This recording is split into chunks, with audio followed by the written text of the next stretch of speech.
ഈ അടുത്ത് ഫുട്ബോൾ ഇഷ്ടപ്പെട്ട് തുടങ്ങി ഇനി ക്ലബ് ഫുട്ബോൾ മാച്ചസ് കാണണം എന്ന് ആഗ്രഹിക്കുന്നത് ആ ലോകകപ്പ് നിന്ന് ക്ലബ് ഫുട്ബോളിലേക്കുള്ള മാച്ചസ് കാണാനുള്ള ട്രാൻസിഷനിലേക്ക് പോകുന്ന നമ്മുടെ പുതിയ ഫുട്ബോൾ ഫാൻസിന് എല്ലാവർക്കും ഉണ്ടാകുന്നൊരു സംശയമാണ് ഞാൻ എവിടെ നിന്നാണ് തുടങ്ങുക.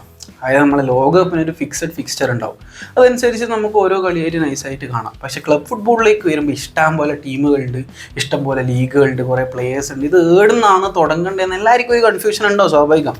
അപ്പോൾ നമുക്ക് നമ്മളെ വെൽക്കം ടു ഫുട്ബോൾ സീരീസിൽ ഇന്നത്തെ എപ്പിസോഡിൽ ഇതിനെപ്പറ്റി കുറച്ച് വർത്താനം പറയാം. എങ്ങനെ എവിടുന്ന് നമുക്ക് കണ്ടു തുടങ്ങാം ക്ലബ് ഫുട്ബോൾ.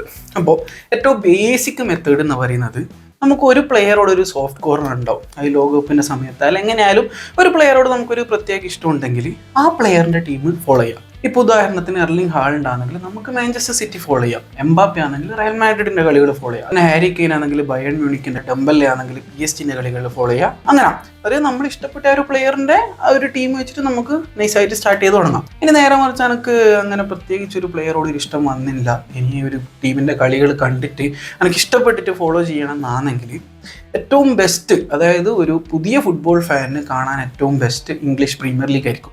നമുക്ക് ടോപ്പ് 5 ലീഗ് എന്ന് പറയുന്നത് ഇംഗ്ലീഷ് പ്രീമിയർ ലീഗ്, ഇംഗ്ലണ്ടിൽ നടക്കുന്ന ലീഗ്, സ്പെയിനിൻ്റെ ലീഗ, ഇറ്റലീൻ്റെ സീരിയ എ, ജർമ്മനീൻ്റെ ബുണ്ടസ് ലീഗ, അതേപോലെ തന്നെ ഫ്രാൻസിൻ്റെ ലീഗ് 1. ഈ 5 ലീഗുകളാണ് ഉള്ളത്. അതുകൂടാണ്ട് നമ്മളെ സ്വന്തം ISL ഉണ്ട്, സൂപ്പർ ലീഗ് കേരളയുണ്ട്. അത് രണ്ടും എന്തായാലും ഫോളോ ചെയ്യുക. ഇനി ഞാൻ പറയുന്നത് നമ്മളെ ഇൻ്റർനാഷണൽ ക്ലബ് മാച്ചസ് കാണാനാണെങ്കിൽ ഞാൻ സജസ്റ്റ് ചെയ്യുക പ്രീമിയർ ലീഗ് കാണാനാണ്. ഒന്നാമത്തെ കാരണം നമുക്ക് പെട്ടെന്ന് ആക്സസിബിൾ ആണ്. അതായത് ശനി ഞായറും 5 മണി, 6 മണി, 7:30, 8 മണി, 10 മണി, 12:30 അങ്ങനെയാണ് ടൈമിങ്സ് വരിക. അപ്പോൾ നമുക്ക് വലിയ മെനക്കേടില്ലാണ്ട് കാണാം. അതേപോലെ തന്നെ ഏത് മാച്ചായാലും പ്രീമിയർ ലീഗ് TV-യിലോ ചാനലിലോ ഓണാക്കിയിട്ട് കാണുന്ന ഏത് മാച്ചായാലും അതിലൊരു എൻ്റർടൈനിങ് ഫാക്ടർ ഷുവർ ആയിട്ടുണ്ടാവും. അപ്പോൾ ഏത് ടീമിൻ്റെ കളിയായാലും നല്ലൊരു മാച്ച് നമുക്ക് ഗ്യാരണ്ടിയാണ് പ്രീമിയർ ലീഗ് ആകുമ്പോൾ. ബാക്കിയുള്ള ലീഗുകൾ മോശമെന്നല്ല, എല്ലാ ലീഗിനും അതിൻ്റെതായ പ്രത്യേകതയുണ്ട്.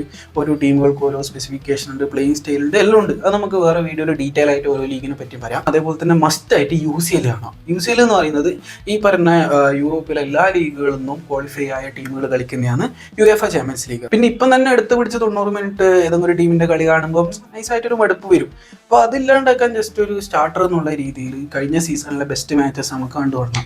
അപ്പോൾ ഇങ്ങനത്തെ കുറച്ച് മാച്ചസിൻ്റെ ഹൈലൈറ്റ്സ് കാണാൻ ശ്രമിക്കുക. കഴിഞ്ഞ സീസണിൽ തന്നെ കാണാൻ പറയുന്നത് എന്താണെന്ന് വെച്ചാൽ നമുക്ക് നൈസായിട്ട് മനസ്സിലാവും നമ്മളെ ഏത് ടീമിൻ്റെ പ്ലേയിങ് സ്റ്റൈൽ, അതെല്ലാം നൈസായിട്ട് മനസ്സിലാവും. പണ്ടത്തെ നല്ല കിടലം പോലത്തെ മാച്ചസ് ഉണ്ടാവും, പക്ഷേങ്കിൽ പുതിയ കഴിഞ്ഞ സീസണിലെ മാച്ചസ് തന്നെ കാണുമ്പോൾ നമുക്കൊരു നല്ല ഐഡിയ ഉണ്ടാവും നമ്മളെന്താണ് കാണാൻ പോകുന്നത് അടുത്ത ലീഗുകൾ കാണുമ്പോൾ. ബാക്കി സജഷൻസ് നമ്മളെ നല്ലോണം ഫുട്ബോൾ ഫോളോ ചെയ്യുന്ന ആൾക്കാർ തരും, നമുക്ക് വിശ്വസിക്കാം. കമൻറ്റ് ബോക്സിൽ നമുക്ക് ഡീറ്റെയിൽ ആയിട്ട് ബാക്കി കാര്യങ്ങൾ അടുത്തുള്ള വീഡിയോകളിൽ പറയാം. അപ്പോൾ ഇത് നിങ്ങളെ ഫുട്ബോൾ പുതിയതായിട്ട് കാണാൻ ആഗ്രഹിക്കുന്ന ഫ്രണ്ടിന് അയച്ചു കൊടുക്കുക. അപ്പോൾ അടുത്ത എപ്പിസോഡ് കാണാം.